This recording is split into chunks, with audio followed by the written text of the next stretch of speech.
There are a lot of ways to run a reselling business in 2024. There are so many different business models, and each of these business models have their own pros and cons. But in today's video, we're going to talk about the top 2 business models that we hear the most about and that we see resellers utilizing the most in their businesses, and give you guys a little bit of information about what they are, how they work, and the pros and cons of those 2 different business models. And after you get that information, you'll be able to decide for yourself and for your business what's best for you. And make sure you stay tuned, because at the end of the video, we're going to tell you what we think is best and give you our opinion, our hot take on the subject. Hi everyone, my name is Bethany. And my name is Sean. And together we run Trash Pandas Thrift. We are a 6-figure reselling business, and here on this channel, we share with you all of our tips, tricks, and experiences, all so that you can start and grow your very own reselling business too. Let's dive right into the 2 most common business models. Yeah, the first one and the most common business model that most of us probably know about is the high sell-through rate business model. So what does this even mean? And if you see me looking down, it's because I took a bunch of notes to try to give you guys the best and most compact information that we possibly can, because there is a lot that goes into each of these business models. But basically, a high sell-through rate business model is where you're focusing on finding items that there is basically a 1-for-1. For every one item that is listed, there is one item that is sold. That would be a 100% sell-through rate. So if you find a brand or a bolo that has a very, very high sell-through rate, this is usually what you're looking for in the sell-through rate business model. You're also looking for a higher ASP or a higher average sales price with a sell-through rate business model. So ideally what that could look like, just some examples, it could be something like you're looking for an item that has an 80+% sell-through rate over the course of 90 days. So that means 80% of items that are listed within that specific, or 80% of that item that is listed within 90 days will sell, approximately, right? And then you're also looking for a certain sales price. So let's just say you're looking for a $30, $35, $40, $25 average sales price within that 90 days as well. To figure out that percentage, you're going to want to look at a comparison of 2 numbers: the number of active listings for an item versus the amount of sold. In the example that Sean gave, with an 80% sell-through rate, that could mean there are 100 listed of an item and 80 sold. That would give you that 80% sell-through rate. So what are the pros? One really good one is that the pieces you're buying will likely be able to flip relatively quickly. And that is always the goal as a reseller, right? We are not storage units. We want to be able to flip our pieces quickly. And because you're seeing a high sell-through rate, it will probably be for the amount you listed it for, close to the comp range. Yeah, and this is also something that's really important, because you want to find a business model that has simplicity, right? For a lot of people, they're looking for something where they can just find a repeatable process. They're not looking to reinvent the wheel. They just want to find something that they can do reliably over and over and over again that will bring them similar to the same results. And a high sell-through rate model does that. It allows you to be able to say, okay, I'm looking for 80+%, 70+%, or 100+% sell-through rate. These are the only pieces I'm going to pick up. And then you just pick up only pieces that have that, and you're looking for a certain average sales price that goes along with that sell-through rate, and you will very similarly be able to predict your monthly and 90-day income over that period of time, because you're going to have pretty similar comps every single time that you're picking up an item. It's a pretty cut and dry formula. If you're finding an item, it's below that goal. If that's 80% for you, it's below 80%. It's not selling for 35. If that is your preferred average sales price, it's a cut and dry formula. That means you leave it behind. And that simplicity makes things a lot easier as a reseller, because we all just kind of want a formula. Should I pick this up? Sometimes the answer is not so black and white, and actually having a formula to do that with is really helpful for beginner, for intermediate, and for advanced resellers alike. It also makes it easier when it comes to hiring help with sourcing and listing. You're going to see when we talk more about a style-based business, but it becomes a lot harder to delegate tasks like listing and sourcing when there isn't a specific formula that you can use for your items. The sell-through rate model allows for a much simpler way to explain and train future employees, because it is based on comps, on math, and a formula. And now let's start with some of the cons of running a high sell-through rate business model. So the biggest one, and probably the most important one, is that you are very limited in what you can and cannot pick up when it comes to your sourcing. So if you are only looking for a certain percentage of sell-through rate, you're not going to pick up anything below that sell-through rate. And the same thing with your average sales price. You're probably not going to pick up anything below that average sales price when you're looking at the comps and the sell-through rate. So you're a lot more limited in what you cannot pick up, and that can cause a lot of stress when it comes to sourcing. And oftentimes you might walk into a store, 2 stores, 3 stores, and sometimes walk out with nothing that fits into your business model. It's happened so many times to me. Like, you were there with me. There's so many times that we can give you stories of the amount of times I walked into a thrift store. I had a big pile of things in my cart, and then I actually looked up comps on each one, and each one was lower than what I thought it would be in terms of sell-through rate. Maybe the average sales price was there, but the sell-through rate just wasn't. It wasn't close to an 80% or 100% sell-through rate. And I left it behind, and I left many stores empty-handed. There's a few reasons for that, right? We all want high sell-through rate pieces, all of us. Why wouldn't we, right? That means that there's competition. There is more competition for these pieces than I would say anything else. We all want the very best items in our store. And when we think about the very best items, of course, what's going to come to mind is high sell-through rate items, because that means, okay, people are buying these online. They're searching up the search term and they're buying them because that's what that real information, that tactile information is showing us. But there's also a few other cons at play here as well. So you're going to have some more competition, which means we're all talking about the same pieces. We're all talking about the same brands. We're all saying this piece has a high sell-through rate. You're going to want to take that home with you if you find it in store, and that's going to lead to oversaturation.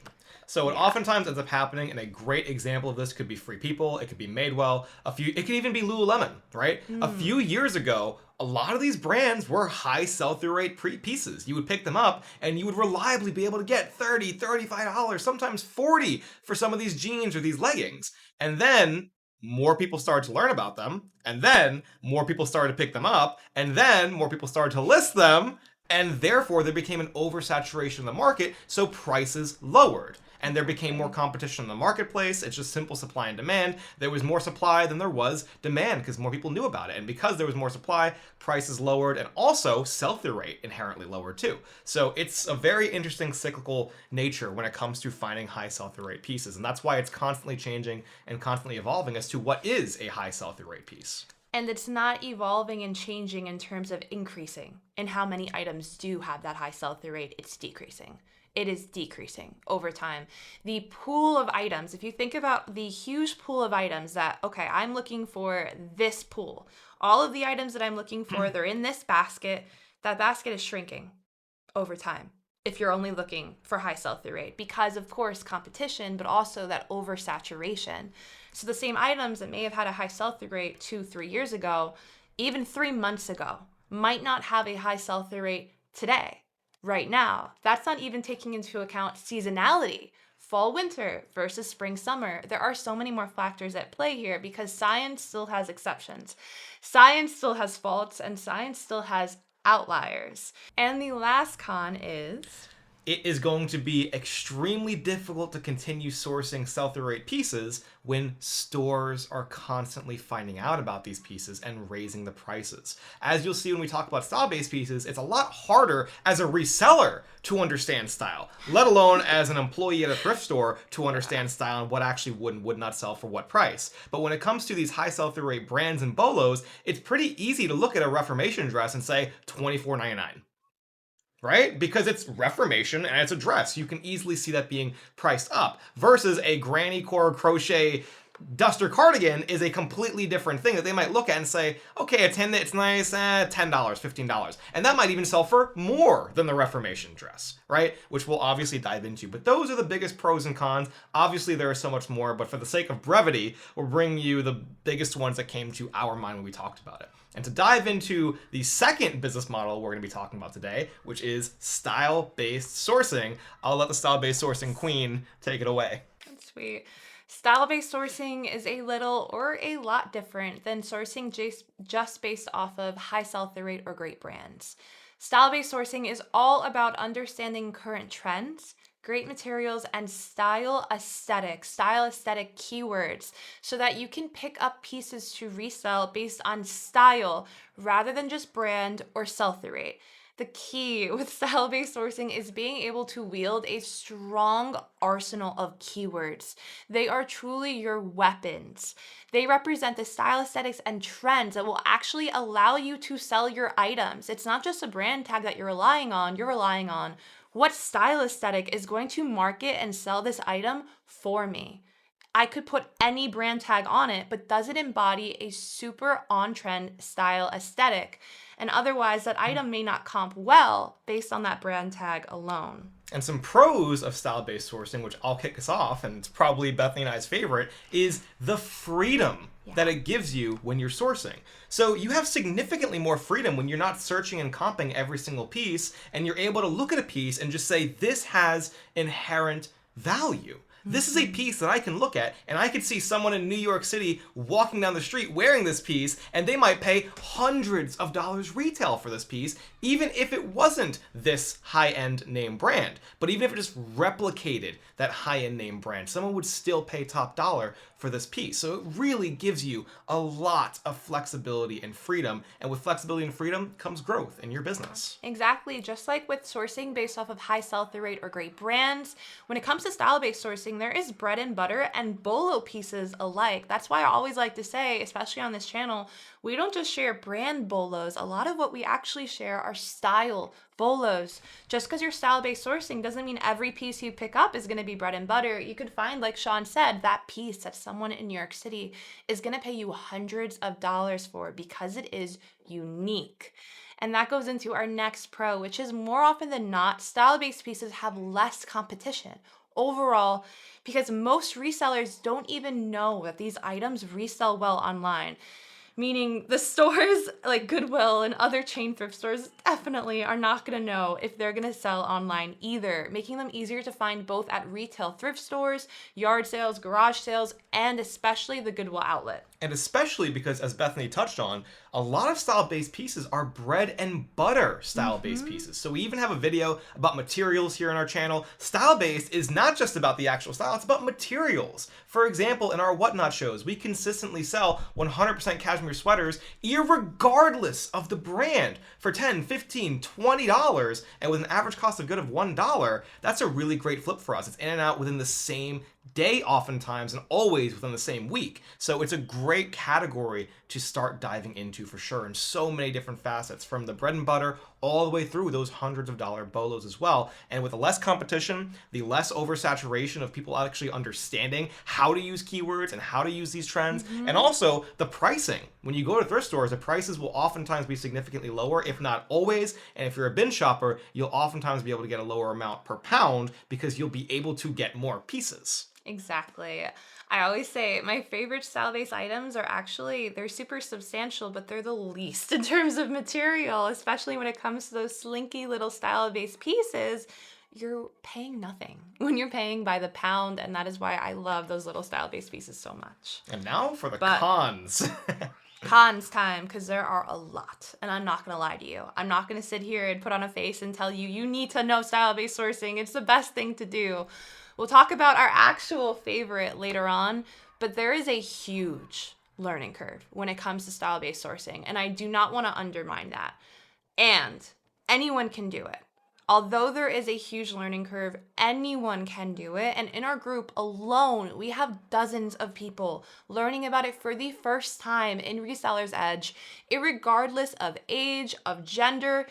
All you need to know is understanding styles, trends, keywords, and keeping your pulse, keeping your finger on the pulse of what is currently trending. Yeah, I don't want to give away his name, but we do have someone in the group we call the Keyword King. And he is a gentleman in his probably late 50s, I believe, who didn't know anything about style-based sourcing or listings or keywords when he started the business with his wife. And it is so awesome watching him on calls just hop on and bang out these keywords and know them. And it's really, really cool. So it is a huge con. I want to emphasize the con, which is it's a huge learning curve, and I mean a significant one. I just also wanted to say on top of that it is doable, and most people won't do it. Yep. There comes a point when you're learning something new that you reach a hump and things get easier. And I think there is that point in terms of all things reselling, crafting the perfect listing, There's a learning curve when it comes to that too. That hump when it comes to style-based sourcing is a lot farther than the hump to any other sourcing method because you're continually learning. You're continually going to take home pieces that you think are great and they're not. And they're ugly. And they're not going to sell. And I don't mean ugly cute. I mean ugly because I'm a huge fan of ugly cute around here. I mean ugly. And although I firmly believe everything can sell, that doesn't mean you should sell everything, right? So keeping that in mind, there's going to be you falling on your face. And I'm saying that because I have fallen on my face multiple times, looked in the mirror and asked myself, why did I ever take this home? What was I thinking? What am I doing? And that's okay, right? Because it is just going to be a get back on the horse, but you cannot be afraid to fall. And if you are afraid to fall, this is not the sourcing method for you.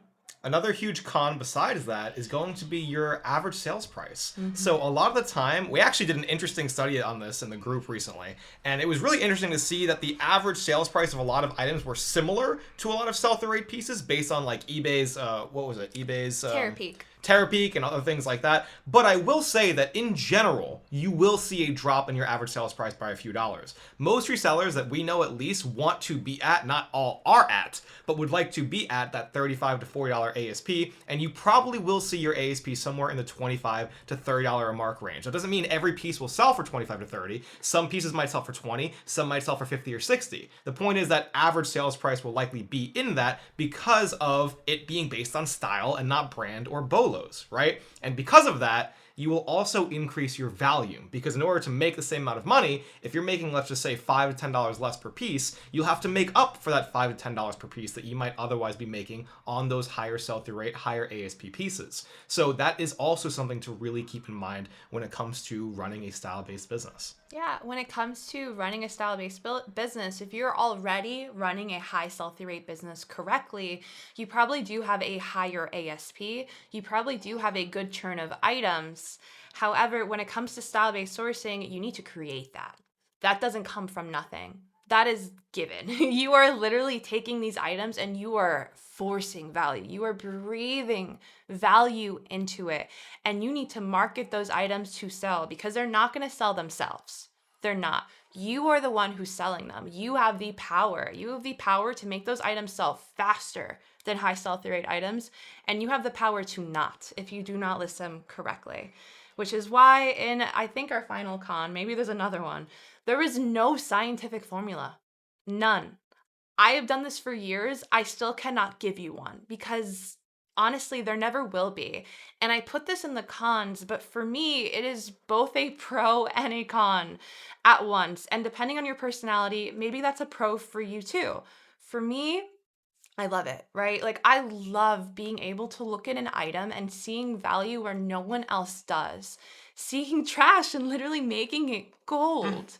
And you are able to create value in pieces and have the edge over everyone else, leaving them behind. Because I'll tell you this, most of the pieces that we pick up that I think are the best style-based pieces, I'm picking up in old bins at the Goodwill outlet. I'm picking them off the floor at the Goodwill outlet, and everyone leaves them behind.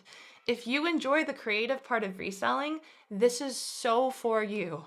And if you need something that is a little bit more tight around the edges, everything is neat in a box and you need a formula, this is going to be harder for you. Yeah. And to be quite honest with you, I am not that creative of a person in my everyday life. It was really hard for me to get on board with the fact that I didn't really have a 100% certainty that I was picking up an item that would sell in 90 days. We based our business off of a high sell-through rate for a while, and to kind of not get off that train, but to look at something else and see it for what it was and not put a formula on it was really, really hard for me. Yeah. For the less creative people, for sure, I think that this is going to be a very, very big undertaking. And I can tell you from experience, when we were sourcing very often, and this is a very funny story, but it's true, there was a 3 or 4 month period of time where I would bring Bethany 50, 60, 70 pounds of clothes a day at the Goodwill outlet, and she would put back 50, 60 pounds a day and maybe take 5 or 10 pounds of what I would actually bring because I was just not getting it. it didn't click. Bethany was just learning it herself at the time. And it's hard to teach something when, number one, there's no formula or structure. And number two, she was also just beginning to understand all of these things herself. So I was bringing her all of these pieces. And in retrospect now, we know we would take a lot more of them. But still, the sweeping majority of them we would not take. And that's because they were garbage, and it sucked, and I got demotivated, and it killed me. I literally had to leave when she was sorting because I would watch her just throwing back all of these pieces that I fought to the death over, and they're just getting thrown away because they were not really good style-based pieces, but I had thought that they were. And it's because you have to get this pattern recognition. You have to identify features, styles, trends, keywords. When we look at pieces now, we see, including myself, who's only maybe half as good as Bethany, I still can look at a piece and I can breathe life and value into it based on my repertoire of keywords that I have in my brain. But before I was able to understand all of those things, oh man, it was hard. So I do want to wrap up the cons and say that it is really difficult if you want to structure. And it's not just if you're a person who needs to be put into a box. Even if you're someone like me who's very creative, it's a learning curve. Again, I want to keep reiterating that learning curve because it's not one that you do once and you forever understand everything. It's a learning curve that is constantly evolving based on current styles and trends and aesthetics. Just like high sell-through rate is constantly changing because what we mentioned earlier of oversaturation and competition and all the rest of those things, there's also going to be the same thing that's happening with sell-through rate pieces, with style-based pieces because of what's trending, what's in style, what did this famous person wear, what is this movie showing that is a new trendy thing that people are starting to pick up and wear, right? So that is something that you also have to continue to have your finger on the pulse of. Firstly, I'm so sorry. I want to apologize so bad, but I didn't want to cut you off. I feel so bad. It's okay. I'm so sorry. But everything Sean just said is so correct. There are cons to both. There are pros to both. And I think they both speak to the one fact that is pretty much underlying everything in reselling. It is simple. And it is so not easy. There is nothing easy in reselling. It can be simple, but that doesn't mean it's easy. When you have a simple formula like sell-through rate, that doesn't mean it's easy to go out and source it. When you have what seems like a simple idea where, okay, I have a style aesthetic, I have this piece, it fits the style aesthetic, but it's not that easy. It takes practice, right? Nothing is easy, but everything is worth it. And that brings us to our very last section of today's video. And that is going to be explaining which one do we think is better? Which one should you take and bring into your reselling business? Because we have an opinion and we're going to tell you exactly what it is. Which one is the most successful in 2024 if you want to build a six-figure reselling business? This is the answer. Both. It's both. Okay, listen. Having a combination of both is going to be what makes you the best kind of reseller. We have a couple of points, but just an overarching principle is if you're a high sell-through rate seller and you're picking up really great high sell-through rate pieces, but you don't have a great grasp of keywords that would work well for for style-based pieces. Sell-through rate and style-based are too similar in terms of the way they call it.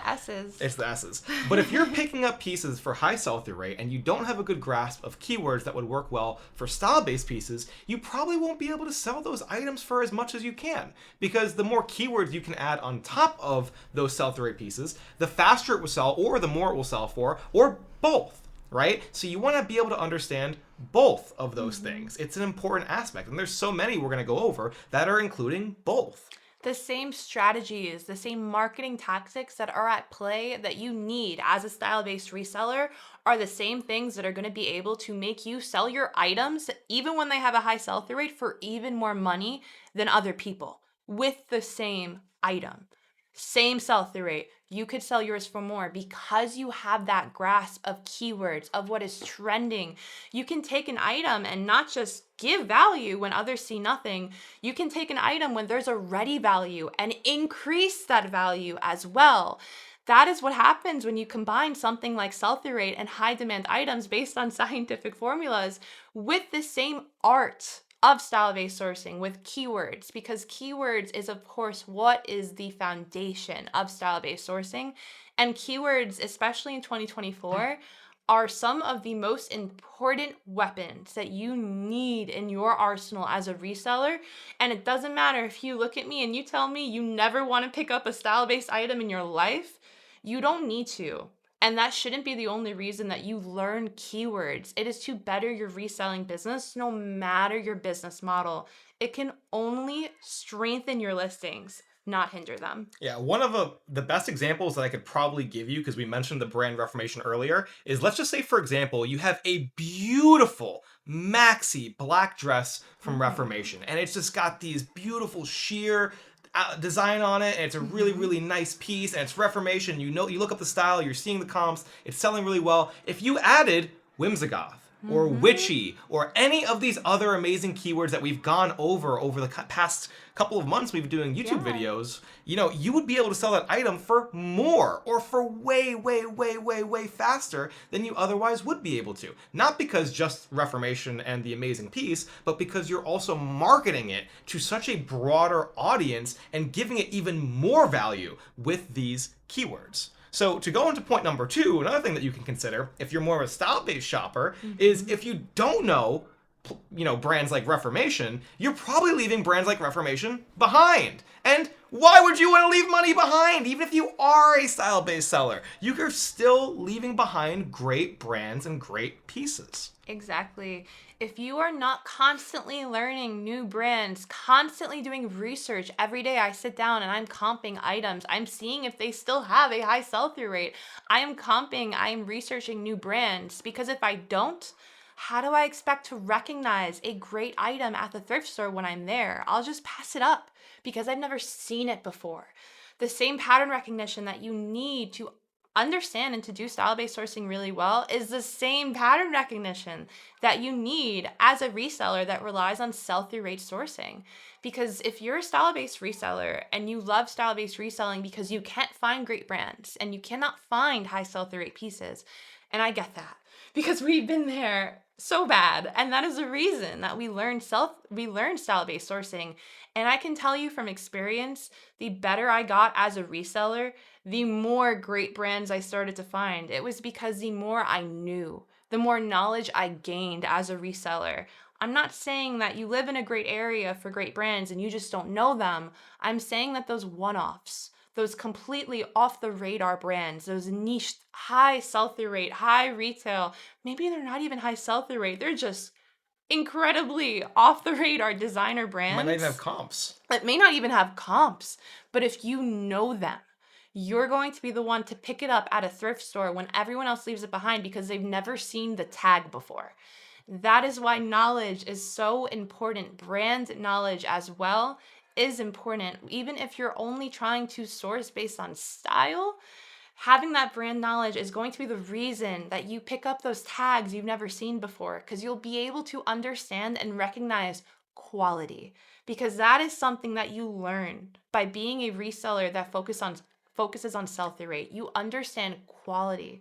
Some brands, some items, you pick it up and you know it's going to be good. It is that high quality material, and that is only something you learn through experience, practice, and learning new tags. In our opinion, you need to understand both sell-through rate, great brands, BOLOs, and style-based sourcing.